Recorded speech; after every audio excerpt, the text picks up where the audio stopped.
nearly 5 million sales, #1 on the Billboard 200, #1 top-selling album in history of Korea, the most popular album in the world of 2019, outselling Post Malone, Khalid, Ed Sheeran, Taylor Swift, Ariana Grande, and even Billie Eilish. They are the only group since the Beatles to have 3 #1 albums in 1 year. BTS and their album Map of the Soul Persona is the most successful and influential artist of 2019. BTS, widely recognized as the most successful group to ever come out of South Korea, and although they debuted in 2013, they've been exploding in popularity for the last 3 years. Now, it would take hours upon hours to detail all of their amazing achievements, but in addition to all of their feats, they've been champions for many important social issues, like bullying, self-esteem, personal identity, and mental health. And because of their activity with social issues, they were even invited to speak at the UN. The Grammys, oftentimes recognized as the award for music, the most prestigious award out there, the pinnacle of musical achievement. However, despite being the most successful artist of 2019 and for speaking up about important issues facing our society, the Academy stayed silent in their nomination for BTS. BTS did not receive a single nomination at the Grammys. Enter Blackpink, another powerhouse from South Korea, recently garnering 1 billion views on their music video Do, and ranked #1 on Forbes' ranking of the top celebrities in Korea for 2019. Although they debuted back in 2016, Blackpink was recognized as a new artist in the United States just this year. They made their US debut at Coachella and were easily, by far, the most popular group on stage.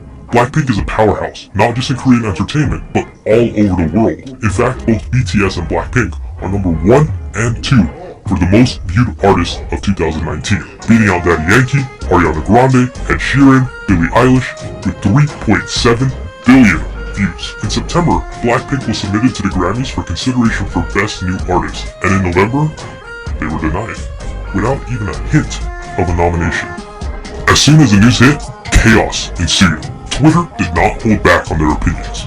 BTS fans, let me tell the facts. They'll never nominate BTS for Grammys or Album of the Year. The music isn't in English, and they're biased towards English artists. Grammys are insecure to let minorities win. When was the last time you saw Asians win a Grammy? The show is rigged. However, some users did take a more positive approach. Not getting a Grammy nom won't change the fact that BTS has broken a lot of barriers and shown what diversity is and authenticity through music. Their impact is legendary, and that's on that.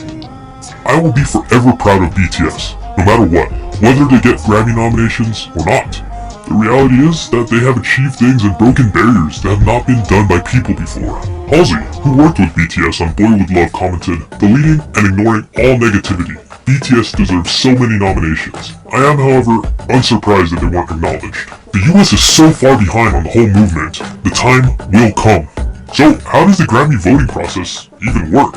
First is the submission process. An artist, song, or album is submitted for consideration to the Academy. These are usually submitted either by the artist themselves, the recording label, media company, anyone that represents the artist. The entries are then screened and sorted by 350 different members to make sure the songs are submitted to the correct genre.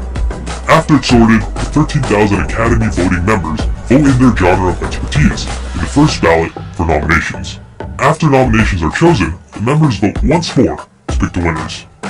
One outraged Twitter user stated, "The full nominations list is on the Grammys website. BTS got nothing. Seriously, robbed and ignored. What the hell?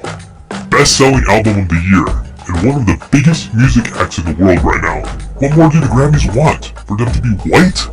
Now, it is true that the majority of the Grammy winners are in fact white, an overwhelming majority actually, and add that to the fact that most of the voters themselves are also white. In 2018, of the voters, 72% were white, and 79% were reported to be male. So the Grammys do seem to be lacking in diversity, but is this an issue of race? Albeit there have been Asian artists that have been nominated. Bruno Mars has been nominated 27 times, and has won 11 times. But he's only part Asian, right? Coachella's Yo-Yo Ma has been nominated 27 times, and has won an insane amount of 18 times, which would place him 18th all time among most wins. So, is it an issue of race or genre? If we look back, the Grammys have rarely nominated pop groups. In fact, New Kids on the Block, the second most successful boy group of all time, with 80 million sales, has only been nominated once. One Direction, a fan favorite from last generation, has had 50 million sales and has had 0 nominations. The Spice Girls, the most successful girl group of all time, with 85 million sales, have 0 nominations. Now, if we look back in history, the Grammys has always been very anti-pop group. The Grammy stigma is that pop groups aren't really real musicians. They're just people that teens fangirl over that happen to make music. No serious musician would ever be in a pop group, right? This should come as a surprise to nobody. But the Grammys has rarely been about music quality and music impact, but rather music politics. And Blackpink and BTS just happen to be a victim of that politics. So what do you guys think? Did BTS deserve to be nominated? Was this a race issue? Let me know down below in the comments. And hey, remember to subscribe. And as always, chase your dreams and go beyond the scene.